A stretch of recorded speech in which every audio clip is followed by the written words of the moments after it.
लें जी, बिस्मिल्लाहिर्रहमानिर्रहीम। आज मैं हाजिर हूं चैप्टर नंबर 4 के लेक्चर नंबर 8 के साथ, जिसमें मैं टॉपिक डिस्कस करूंगा जी nucleus. Nucleus very important organelle of the cell. तो बहुत इजी सा है और वेरी इजी है और लेंथी है मगर इजी है बेटा, ठीक है। तो जनाब न्यूक्लियस कहता है presence of cell nucleus was reported in 1831 by Robert Brown। तो सबसे पहले जिसने न्यूक्लियस को सेल के अंदर देखा, सबसे पहले जिसने न्यूक्लियस को सेल के अंदर देखा वो रॉबर्ट ब्राउन थे। क्योंकि इनसे पहले रॉबर्ट हुक थे, तो रॉबर्ट हुक ने पूरे 175 ईयर्स लोगों को धोखे में रखा कि सेल खाली होता, जबकि रॉबर्ट ब्राउन ने कहा था कि जी नहीं, अंदर मैंने एक डार्क पोर्शन देखा है कि जब मैं सेल किसी को कलर देता हूं तो ये कुछ डार्कली स्टेन्ड अंदर मुझे एक चीज नजर आती है, कुछ गोल सी। तो उन्होंने इसका नाम क्या रखा बेटा? न्यूक्लियस रखा। क्या रखा मेरा बच्चा? न्यूक्लियस। ठीक है जनाब। तो presence of nucleus was reported in 1831 by Robert Brown. Its early discovery was undoubtedly due to its prominence in many cells. कहता है इसमें कोई डाउट नहीं था कि न्यूक्लियस होता है। क्यों? क्योंकि ये बहुत सारे सेल्स में प्रोमिनेंट दिखता था, सबको नजर आता था। कोई भी सेल को, जिस तरह हम लोगों ने भी, वो जब हम लोग स्लाइड्स वगैरह बनाते हैं तो हम उसकी स्टेनिंग करते हैं। हमने 10th के प्रैक्टिकल्स में वो मिथाइलिन ब्लू सोल्यूशन डालते हैं। खैर आप मेरे बच्चों के तो बेचारों के प्रैक्टिकल्स हुए नहीं, तो ना हम लोग मिथाइलिन ब्लू सोल्यूशन वगैरह डालते हैं वो स्लाइड में, ताकि सेल्स हमें नजर आए। तो अनडाउटेडली हमें इसकी प्रोमिनेंसी नजर आती है, ये सेल्स के अंदर नजर आता है undoubtedly. Where it stands out as slightly darker than the surrounding cytoplasm, और न्यूक्लियस हमें थोड़ा सा डार्क दिखता है साइटोप्लाज्म के मुकाबले में। साइटोप्लाज्म के मुकाबले में हमें न्यूक्लियस थोड़ा सा डार्क दिखता है। मेरे बच्चा, सेल के साइटोप्लाज्म में मौजूद है राइबोसोम्स, जिन्होंने प्रोटीन्स बनानी है, और जो वो प्रोटीन्स बनाएंगे उसी के मुताबिक उस सेल का फंक्शन होगा। उस सेल का क्या होगा? फंक्शन। सेल के अंदर तमाम activities are controlled by chemicals, by proteins वगैरह, and these proteins are only and only synthesized due to the codes present in DNA, and DNA is found in nucleus. तो फिर मेरा बच्चा, nucleus controls the life activities of the cell. एक cell ने bone cell बनना है, एक cell ने रेड ब्लड सेल बनना है, एक सेल ने मसल सेल बनना है। ये सेल को कौन ऑर्डर्स जारी करेगा? जाहिर सी बात है उस सेल का न्यूक्लियस। तो सेल के न्यूक्लियस के अंदर पूरे सेल की डेस्टिनी कैद होती है, पूरे सेल का फ्यूचर कैद होता है। तो जनाब, it controls all the life and activities of the cell. पूरी जिंदगी सेल की और उसकी एक्टिविटीज को कौन कंट्रोल करता है जी? न्यूक्लियस। जनाब, in animal cells it generally occupies the central space। Animal cell में ये सेंटर में होता है, क्योंकि एनिमल सेल के अंदर कोई लार्ज वैक्यूल्स नहीं होते, तो ये सेंटर में रहता है। While in the case of plant cells it is pushed towards periphery। periphery का मतलब बेटा boundary, due to the presence of large vacuole, due to the presence of large vacuole।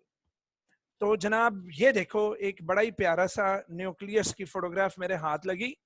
ये न्यूक्लियस है जिसको हमने थोड़ा सा काटा हुआ है कि न्यूक्लियस के अंदर क्या है, वरना ये एक पूरा बॉल होगा। ये एक न्यूक्लियस है जी। तो एक ये भी बड़ी प्यारी न्यूक्लियस की फोटोग्राफ, ठीक। तो इसको भी हमने काटा हुआ है। तो ये जरा आगे के पॉइंट्स हैं, ये हमारे आगे के पॉइंट्स हैं। अगला है जी, ये देखो जो पॉइंट अभी हम डिस्कस कर रहे हैं वो ये है कि एनिमल सेल के अंदर जो न्यूक्लियस होता है, एनिमल सेल के अंदर जो न्यूक्लियस होता है वो दरमियान में होता है। क्यों? क्योंकि इसके अंदर कोई लार्ज वैक्यूल नहीं है। लेकिन बेटा प्लांट सेल में ये देखो, ये बड़े सारे लार्ज वैक्यूल की वजह से न्यूक्लियस को बाउंड्री पर पुश कर दिया गया है। It has been push towards the periphery, it has been push towards the periphery. तो ये वाला पॉइंट हमने क्लियर कर लिया जनाब के एनिमल सेल के अंदर,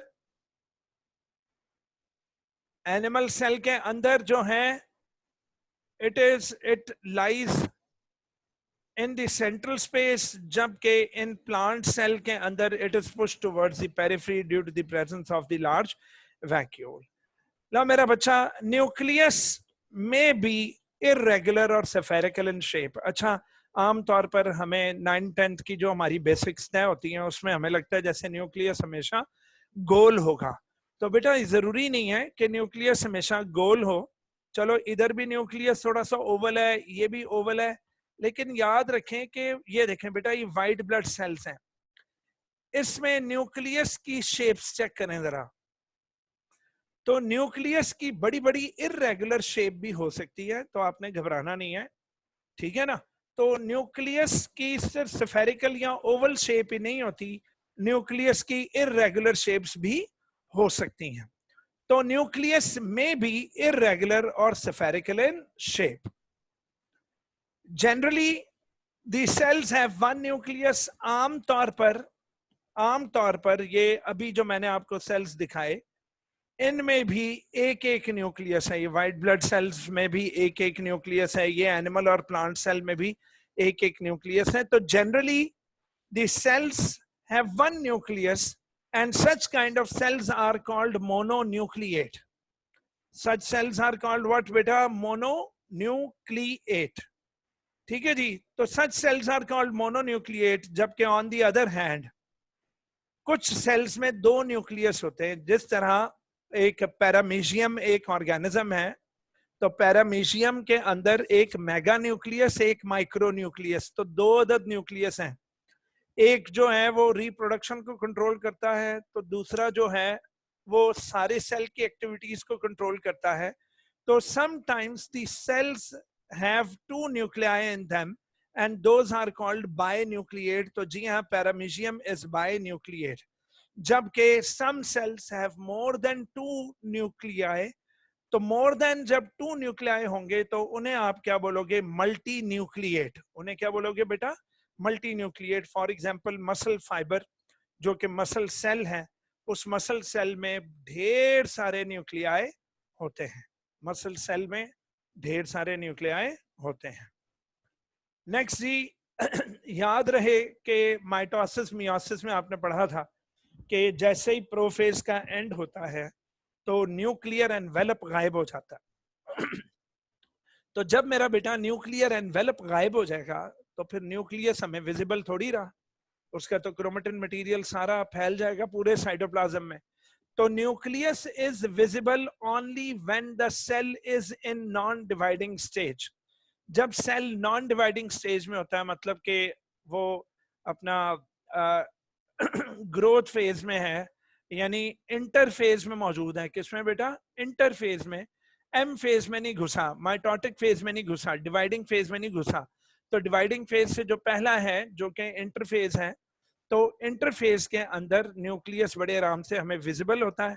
और इसमें जो न्यूक्लियस की चूंकि न्यूक्लियर एनवेलप डिसइंटीग्रेट नहीं हुई हुई होती, तो it is visible in the non dividing stage. जनाब, nucleus contains chromatin network and a soluble sap called nucleoplasm. अब मेरा बच्चा, वो जो हमने ये देखें, ये न्यूक्लियस जो काट के हम लोगों ने रखा हुआ था, तो इसके अंदर जो आपको पीले रंग की जो चीज नजर आ रही है वो न्यूक्लियोप्लाज्म है। वो क्या मेरा बेटा? न्यूक्लियोप्लाज्म है। और अंदर जो रेड कलर का ये जो थ्रेड सा दिखाई दे रहा है, ये क्रोमेटिन मटेरियल है। ये क्या है मेरा बच्चा? Chromatin material. तो क्रोमेटिन जो है वो लूज थ्रेड लाइक स्ट्रक्चर्स के अंदर पड़ा हुआ होता है बिफोर डिवाइडिंग। तो लूज थ्रेड लाइक स्ट्रक्चर्स को क्रोमेटिन कहते हैं, जबकि अंदर एक सैप होगा, मतलब कि fluid portion, that is called nucleoplasm, that is called nucleoplasm. तो इसके अंदर भी देख लेते हैं। तो जी हाँ, इसके अंदर जो ये ब्लू कलर के जो थ्रेड्स दिखाई दे रहे हैं आपको, ये थ्रेड्स जो है ये क्रोमेटिन मटेरियल है, जबकि अंदर जो डार्क ब्लू कलर का जो एरिया दिखाई दे रहा है वो न्यूक्लियोलस है, उसकी बाद में बात करेंगे। और बेटा ये जो ये पर्पल कलर है, शायद पर्पल है, ये पता नहीं, जो खैर हल्का ब्लू है, that is nucleoplasm, that is what, nucleoplasm. So nucleus contains chromatin network and soluble sap आपको पता है बेटा, fluid portion, called nucleoplasm. In dividing cells, the nucleus disappears. Nucleus disappear से मराद न्यूक्लियर एनवेलप जो होगी, ये जो न्यूक्लियर एनवेलप होती है, ये जो इसका ये वाला जो ब्लू है, जो डार्क ब्लू कलर का ये जो आप कवर देख रहे हो, ये वाला कवर, ये कवर सारा खत्म हो जाता है बेटा, इसको न्यूक्लियर एनवेलप या न्यूक्लियर मेम्ब्रेन कहते हैं। क्या बोलते हैं मेरे बच्चे? न्यूक्लियर एनवेलप या न्यूक्लियर मेम्ब्रेन। तो ये पिछली फोटोग्राफ में ये जनाब इसका कलर ये राजी रेड, तो ये रेड है, ये न्यूक्लियर एनवेलप डिसइंटीग्रेट हो जाता है और क्रोमेटिन मटेरियल अपने आप को अरेंज कर लेते हैं। ये देखें, ये क्रोमेटिन पड़ा हुआ है जी न्यूक्लियस के अंदर। तो क्रोमेटिन जो कि सवैयों की शक्ल में, नूडल्स की शक्ल में, या क्या कहते हैं वो जो स्पगेटी आप लोग खाते हैं, वो उस तरह की शक्ल में होते हैं। तो ये रीअरेंज और अरेंज होकर बेटा बिल आखिर ये देखें इस तरह का स्ट्रक्चर बना लेते हैं। इस तरह के स्ट्रक्चर को क्रोमोसोम कहते हैं। तो क्रोमेटिन मटेरियल और कुछ नहीं, डीएनए। तो डीएनए जो है वो हिस्टोन प्रोटीन्स के ऊपर अपने आप को रैप कर करके न्यूक्लियो हिस्टोन्स बना देता है। तो वो फिर अपने आप को रैप करके जनाब हाईली कंडेंस्ड फॉर्म, कंडेंस्ड से मुराद तह दर तह जुड़कर, आपस में तह दर तह जुड़कर ये क्या बना देते हैं बेटा? क्रोमोसोम्स बना देते हैं। इसी को कंडेंसेशन कहते हैं। तो ये देखें, ये बीच में क्रोमेटिन मटेरियल ने ही अपने आप को तरतीब दी हुई है, अरेंज हुआ हुआ है, और अरेंज होकर वो उसने क्या बना दिया जनाब? क्रोमोसोम बना दिया। In dividing cells, the nucleus disappears and the chromatin material it is replaced by chromosomes. तो chromatin material chromosomes की शक्ल धार लेता है। The hereditary material is in the form of chromosomes. बेटा hereditary material किस material को कहते हैं? It is the material which takes your qualities to your children. वो मटेरियल जो पेरेंट्स से कैरेक्टरिस्टिक्स को ऑफस्प्रिंग में लेकर जाता है, उस मटेरियल को हेरिडिटरी मटेरियल कहते हैं। तो जी हाँ, अब्बू के स्पर्म में मौजूद 23 क्रोमोसोम्स और अम्मी के एग में मौजूद 23 क्रोमोसोम्स, ये दोनों 23 क्रोमोसोम्स जब आकर हमारा जाइगोट बनाते हैं तो बन जाते हैं 46 नंबर ऑफ क्रोमोसोम्स। और फिर वो 46 नंबर ऑफ क्रोमोसोम्स मिलकर जाइगोट की एक्टिविटीज को कंट्रोल करते हैं और बिल आखिर हम लोग एक बड़ा विशाल जीव बन जाते हैं, जो कि अभी हम लोग बन चुके हैं। तो मेरे बच्चों, the hereditary material is in the form of chromosomes and these chromosomes controls all the activities of the cell. एक सेल ने क्या बनना है, अब समझ लो कि मेरे 46 क्रोमोसोम्स के अंदर तमाम जीन्स मौजूद है, लेकिन रेड ब्लड सेल के अंदर सिर्फ और सिर्फ हीमोग्लोबिन बनाने वाली जीन ऑन हो जाएगी। कौन सी जीन ऑन हो जाएगी? हीमोग्लोबिन बनाने वाली जीन ऑन हो जाएगी, बाकी की सारी जीन्स चुप हो जाएंगी और मेरा वो वाला सेल रेड ब्लड सेल बनता जाएगा। इसी तरह मसल सेल जब छोटा सा सेल होगा, जब उसने बड़ा होना होगा, इसको डिफरेंशिएशन कहते हैं। तो जब एक नया सेल बनता है बेटा, डिवीजन के फौरन बाद जो एक नया सेल बनता है, उस नए सेल को अनडिफरेंशिएटेड सेल कहते हैं। आहिस्ता आहिस्ता उसके अंदर वो मुतलका जीन्स ऑन हो जाती हैं, वो जीन्स फिर ऑर्डर देती हैं, फिर उसका सेल बड़ा होता जाता है और एक कॉम्प्लेक्स और एक जबरदस्त किस्म का प्रोफेशनल सेल बन जाता है, अपने फंक्शन के एतबार से माहिर। और उस माहिर सेल को बोलेंगे डिफरेंशिएटेड सेल। तो वो डिफरेंशिएटेड सेल कौन बनाएगा? बोलिए, वो बनाएगा न्यूक्लियस में मौजूद क्रोमोसोम्स। बेटा स्क्रीन पे एनोटेशन मत बनाया करें, बी मैच्योर, अब आप लोग बच्चे नहीं रहे। आगे मेरा बेटा, डीएनए, आरएनए एंड प्रोटीन्स। लो जी, अगर मैं देखूं कि न्यूक्लियस में कौन कौन से केमिकल्स हैं, तो न्यूक्लियस में जनाब डीएनए है, न्यूक्लियस में आरएनए है, न्यूक्लियस में प्रोटीन्स होती हैं, न्यूक्लियस में दूसरे एंजाइम्स भी हैं। For all these makes the chemical composition of the nucleus. तो बेटा अगर आपको शॉर्ट क्वेश्चन आ जाए कि what is the chemical composition of the nucleus, मेरे बच्चों ने कहना है जी DNA, RNA and proteins and including some enzymes. लो जी, nucleus consist of nuclear envelope, nuclear membrane, nucleoli जिसका सिंगुलर न्यूक्लियोलस है, and nucleoplasm and chromosomes and what, chromosomes. अब हम इनकी बारी बारी डिटेल पढ़ने लगे, बहुत इजी है, बिल्कुल पैनिक नहीं होना, बहुत ज्यादा इजी है। लो जी, न्यूक्लियर मेम्ब्रेन। तो बच्चों ये देखो, अब जरा मैं दोबारा अपने बच्चों को वो फोटोग्राफ दिखा दूं। ये देखो बेटा, अब हम इस डार्क पोर्शन को पढ़ने लगे। ये डार्क जो कवर है न्यूक्लियस का, यहां से तो मैंने न्यूक्लियस के कवर को काटा हुआ है ना, तो बेटा न्यूक्लियस के कवर को न्यूक्लियर मेम्ब्रेन या न्यूक्लियर एनवेलप कहते हैं। तो ये देखिए यहाँ इन्होंने लेबल भी किया हुआ है, यहाँ लेबल भी हुआ है जनाब, न्यूक्लियर एनवेलप। अच्छा, न्यूक्लियर एनवेलप एक डबल मेम्ब्रेन है। एक क्या है मेरा बच्चा? Double membrane. सेम उसी तरह जिस तरह अगर हमने शर्ट पहनी हो तो शर्ट का जहां बटन लगता है, जहां बटन लगता है बेटा, वहां डबल कपड़ा होता है ना, इधर इधर होता है डबल कपड़ा। आप अभी भी अपने शर्ट को पकड़ कर देख सकते हो कि जहां बटन का काज हुआ हुआ वहां डबल कपड़ा बेटा।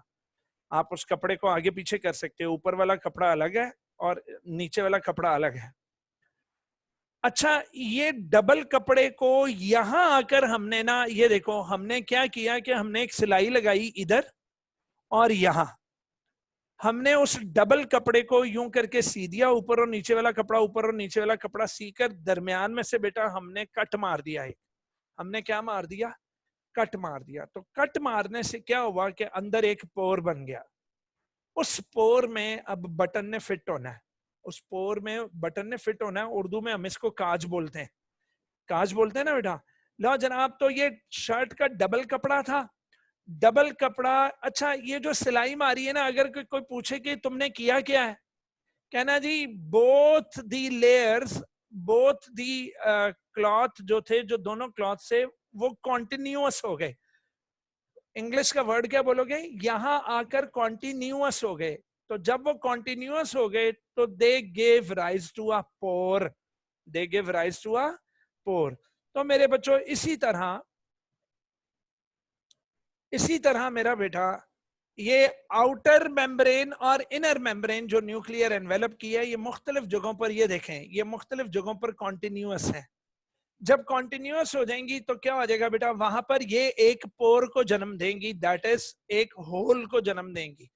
उनको न्यूक्लियर पोर्स बोलते हैं। उनको क्या बोलते हैं? Nuclear pores. तो ये यहां भी देख सकती हैं, ये देखें हमने यहाँ पर लेबल किया हुआ इसको कि ये न्यूक्लियर पोर है। असल में ये डबल मेम्ब्रेन्ड है, और डबल मेम्ब्रेनस जो न्यूक्लियर एनवेलप है, वो न्यूक्लियर एनवेलप वो कंटिन्यू हो जाता है किसी जगह पर, वो आपस में दोनों कंटिन्यू हो जाते हैं और न्यूक्लियर पोर बना देते हैं, जिससे चीजें न्यूक्लियस के अंदर जाती हैं और अंदर की बाहर आती हैं। फिर आप देख रहे हो कि अगर ये देखो, ये यहां पर हमें ये टू मेम्ब्रेन्स दिख भी रही हैं। तो बेटा जो आउटर मेम्ब्रेन है, it is continuous with the endoplasmic reticulum.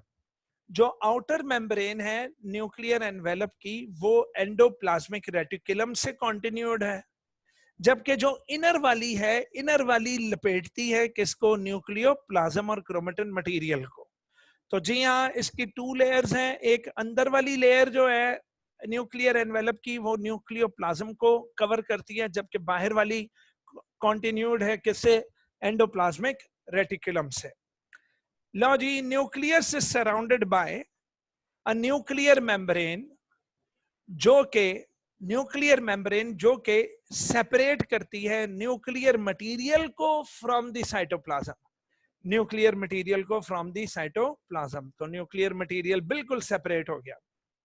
The nuclear membrane is actually a nuclear envelope, इसको हम न्यूक्लियस का लिफाफा कहते हैं, कंपोज्ड ऑफ टू मेम्ब्रेन्स। तो बेटा ये डबल मेम्ब्रेनस है। क्या है मेरा बच्चा? डबल मेम्ब्रेनस है। तो the outer membrane is at places continuous. देखा, मैंने कहा था ना कॉन्टिन्यूअस वर्ड आएगा विद दी, सॉरी ये अभी मैं जल्दबाजी कर गया। खैर, the outer membrane at places continuous with the endoplasmic reticulum. तो आउटर जो मेम्ब्रेन है वो एंडोप्लाज्मिक मेम्ब्रेन से मुख्तलिफ जगहों से कॉन्टिन्यूड है, endoplasmic reticulum, while the inner membrane encloses the nuclear content। तो जो अंदर वाली न्यूक्लियर एनवेलप है, अंदर वाली जो लेयर है, वो न्यूक्लियोप्लाज्म वगैरह को क्लोज करके रखती है, एनक्लोज करती है। The outer and the inner, आ गया जी, आ गया वही वाला वर्ड, वो पोर जो बनाना था हमने, जिसमें हमने वो बटन के कांच की मिसाल दी है, बटन के कांच की मैंने ये मिसाल दी थी, ये देखो। तो बेटा ये बाहर वाला कपड़ा, और चूंकि ये डबल कपड़ा है तो ऊपर और नीचे वाला कपड़ा ये यहां आकर कॉन्टिन्यूअस हो गया और उसने पोर को राइज दे दिया। The outer and the inner membrane are continuous at certain points, resulting in the formation of the pores। इस तरह pores बन गए, और इन pores को nuclear pores कहते हैं। इन pores को क्या कहते हैं बेटा? nuclear pores।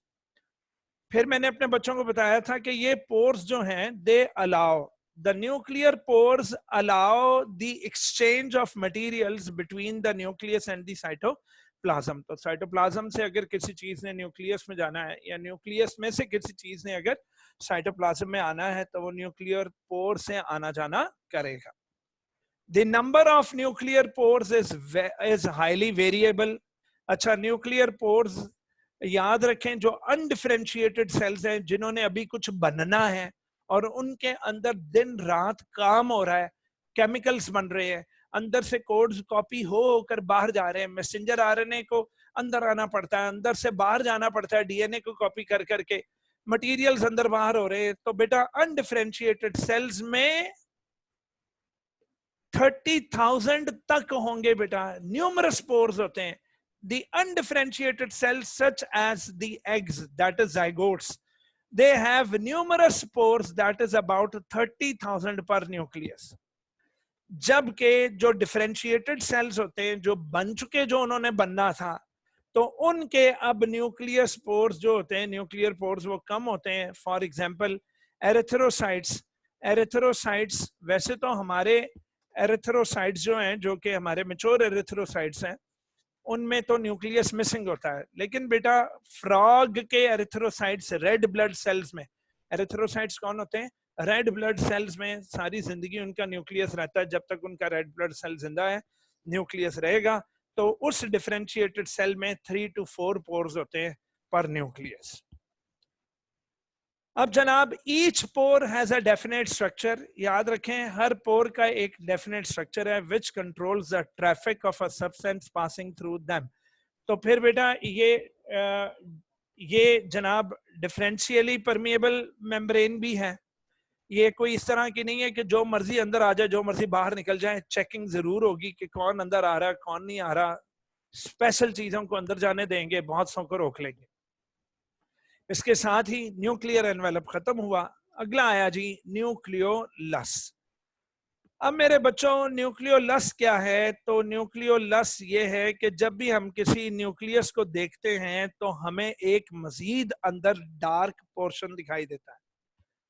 बहुत सौ में एक है, बहुत सौ में दो होते हैं, ठीक है। तो अगर दो हो तो न्यूक्लियोलाई, एक हो तो न्यूक्लियोलस कहलाता है, एक हो तो न्यूक्लियोलस कहलाता है। ये क्या करता है जी न्यूक्लियोलस? जनाब, point 1, it is darkly stained body, और ज्यादा डार्कली कलर हो जाता है within the nucleus, and it is without any membranous boundary. अच्छा, इसके इर्द गिर्द, न्यूक्लियोलस के इर्द गिर्द कोई बाउंड्री, कोई एनवेलप नहीं है to separate it from the rest of the nuclear material. तो ये एक डार्क एरिया, आप कह लो कि डार्क रीजन है न्यूक्लियस के अंदर। देयर मे बी वन, या तो एक या फिर एक से ज्यादा न्यूक्लियोलाई हो सकते हैं जी न्यूक्लियस में, ठीक है बेटा।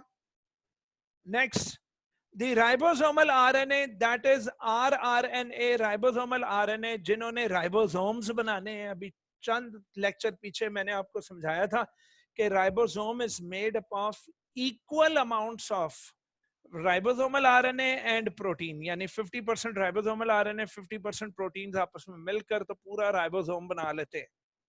The ribosomal RNA is synthesized and stored in the nucleolus. तो nucleolus के अंदर ribosomal RNA को बनाया भी जाता है और स्टोर भी किया जाता है. और याद रखें कि nucleolus is the factory of making ribosomes. Nucleolus is the factory of making ribosomes. अब जनाब इसके दो रीजन्स हैं जी न्यूक्लियोलस के. एक इसकी आउटर मोस्ट बाउंड्री है जिसको पेरिफेरल ग्रैनुलर एरिया बोलते हैं.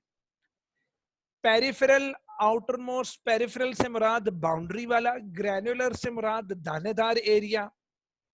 Composed of precursors. प्रिकर्सर्स बेटा हेल्पिंग केमिकल्स. प्रिकर्सर्स कहते हैं हेल्पिंग केमिकल्स जो मेटाबॉलिक पाथवेज में किसी केमिकल को पकड़े, मेटाबॉलिक पाथवे में घुमाकर फिनिश प्रोडक्ट बनाकर खुद वापस उसी हालत में बाहर आ जाए.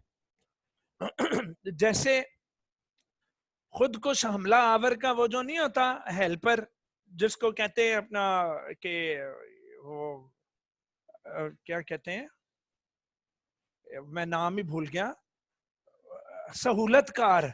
तो प्रिकर्सर्स जो होते हैं ये सहूलतकार हैं बेटा, ये सहूलत देते हैं. तो सहूलतकार किसके हैं भाई? ऑफ राइबोसोमल सब यूनिट्स. तो राइबोसोमल का स्मॉलर सब यूनिट और लार्जर सब यूनिट बनाने वाले जो केमिकल्स हैं उन केमिकल्स को कहते हैं जनाब प्रिकर्सर्स. तो पेरिफेरल ग्रैनुलर एरिया में प्रिकर्सर्स ऑफ राइबोसोमल सब यूनिट्स होंगे, जबकि सेंट्रल एरिया को फिब्रिल बोलते हैं. सेंट्रल एरिया को आप फिब्रिल एरिया बोलोगे. फिब्रिल एरिया में क्या होता है कि large molecular weight of, large molecular weight वाले मॉलिक्यूल्स पड़े हुए हैं, जैसे आरएनए पड़ा हुआ है और हाँ राइबोसोमल डीएनए पड़ा हुआ है. राइबोसोमल डीएनए से मुराद जिसने राइबोसोम वाली प्रोटीन बनाने के कोड्स रखे हुए. तो राइबोसोमल डीएनए कौन है? राइबोसोम की प्रोटीन बनाने वाले कोड्स वाला डीएनए. तो it is ribosomal DNA. And remember that DNA he RNA को भी बनाता है. तो राइबोसोमल डीएनए ना सिर्फ प्रोटीन्स को बनाएगा बल्कि राइबोसोमल आरएनए को भी बनाने की इसके अंदर कोड्स होंगे. नेक्स्ट आया जनाब, it is the nucleolus. It is the nucleolus. कहता है ये न्यूक्लियोलस है. It is the nucleolus where ribosomes are assembled. Ribosomes को असेंबल किया जाता है and are then exported to the cytoplasm. और उसके बाद साइटोप्लाज्म में भेज दिया जाता है राइबोसोम्स को via nuclear pores. Nuclear pores के जरिए उन्हें साइटोप्लाज्म में भेज दिया जाता है. और आज का हमारा लास्ट है जी न्यूक्लियस का लास्ट पार्ट हम लोग जो डिस्कस करेंगे वो है chromosomes.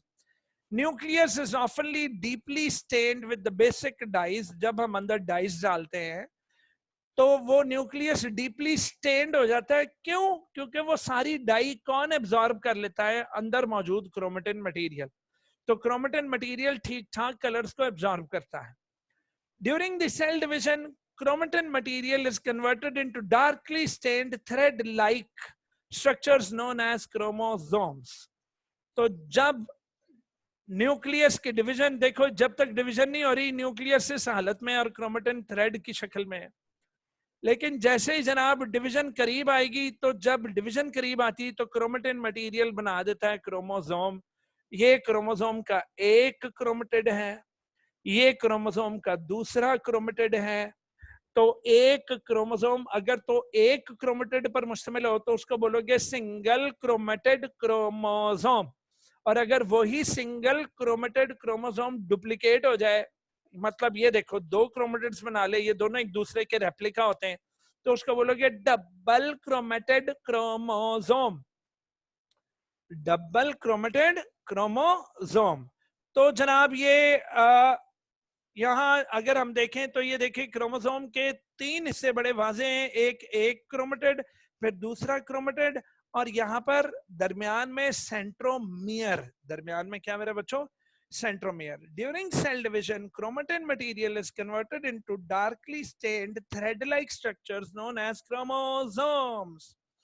Under the compound microscope, अगर हम देखें तो chromosomes appear to be made up of arms and centromeres. ये है जी आर्म्स, ये देखें ये लेबल भी हुआ हुआ है कि ये आर्म है, तो ये क्रोमेटिन मटेरियल, ये देखो नीचे कंडेंस लिखा भी हुआ है बेटा, तो कंडेंस होकर क्रोमोसोम बनाता है, दरमियान में सेंट्रोमियर है, ये एक क्रोमेटिड ये दूसरी क्रोमेटिड, तो ये अपर आर्म्स ये लोअर आर्म्स, ये अपर आर्म्स है तो ये क्या है लोअर आर्म्स. लो जी arms and the centromere. Centromere is placed Centromere is the place on the chromosome where spindle fibers are attached during the cell division. ये भी हमें याद है, हमने 9th में पढ़ा था कि स्पिंडल फाइबर्स जो है वो सेंट्रोमियर के ऊपर काइनेटोकोर प्रोटीन्स होंगी, उसके ऊपर जाकर तो चिपक जाएंगे. ठीक है जी. नेक्स्ट आया point number 5. Each chromosome consists of 2 identical chromatids. लो जी, हर क्रोमोसोम 2 identical chromatids पर मुश्तमिल होता है in the beginning of the cell division. तो chromatid is exact replica of the chromosome. तो single chromatid chromosome जब होता है तो उसका exact replica बनता है, दूसरी chromatid बन जाती है और वो बन जाता है double chromatid chromosomes which are held together at centromere. जो centromere पर दोनों जुड़े हुए होते हैं. A chromosome is composed of DNA and proteins. भाई कोई नई बात बताओ, हमने ये पढ़ा हुआ भाईजान 9th में कि chromosomes are made up of DNA and proteins.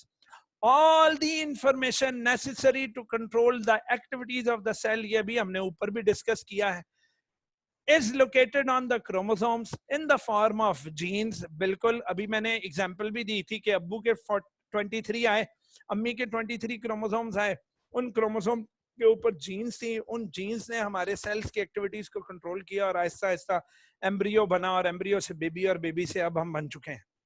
So which are transferred from one generation to other.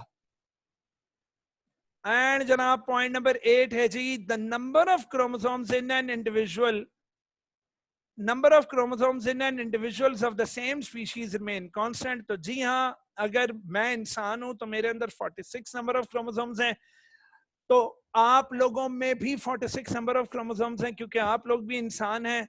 तो जनाब the number of chromosomes in all individuals of the same species remains constant generation after generation through meiosis. हमें भी ये मालूम है, generation after generation, मेरे अब्बू में भी 46 है, अम्मी में भी 46 है, मुझ में भी 46 है, मेरे बच्चों में भी 46 है.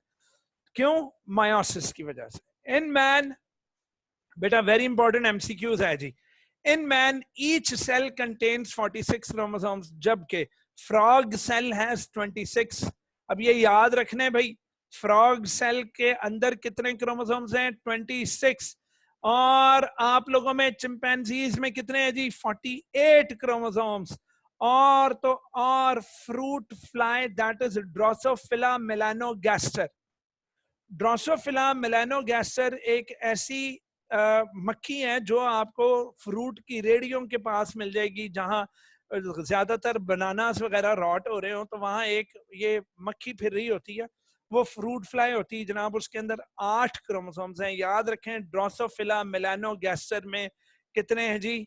8 क्रोमोसोम्स हैं. अच्छा भाई, 16 किस्में हैं अनियन में, और 48 किस्में हैं जी पोटैटो में, और 14 किस्में जी मटर में, दैट इज गार्डन पी में. और बहुत ज्यादा इजी आखिरी पॉइंट हमारा आज का, the number of chromosomes in the normal body cells is diploid. अगर कोई इंडिविजुअल है, कोई इंसान है, तो उसका हर सेल डायप्लॉइड होगा, दैट इज 46. लेकिन जब उसके स्पर्म्स या उसके एग्स बनेंगे, जब उसके क्या बेटा? स्पर्म्स या एग्स बनेंगे, तो वो स्पर्म्स और एग्स मायोसिस की वजह से उनमें हाफ क्रोमोसोम्स रह जाएंगे. तो स्पर्म्स और eggs have 23, while those of Drosophila melanogaster के स्पर्म्स और एग्स में 4 क्रोमोसोम्स होंगे, क्योंकि उसका डायप्लॉइड नंबर 8 था. तो आज के इस लेक्चर में जनाब इतना ही. अब मेरे बच्चों ने अगर कोई क्वेश्चन पूछना है तो वो पूछ लें.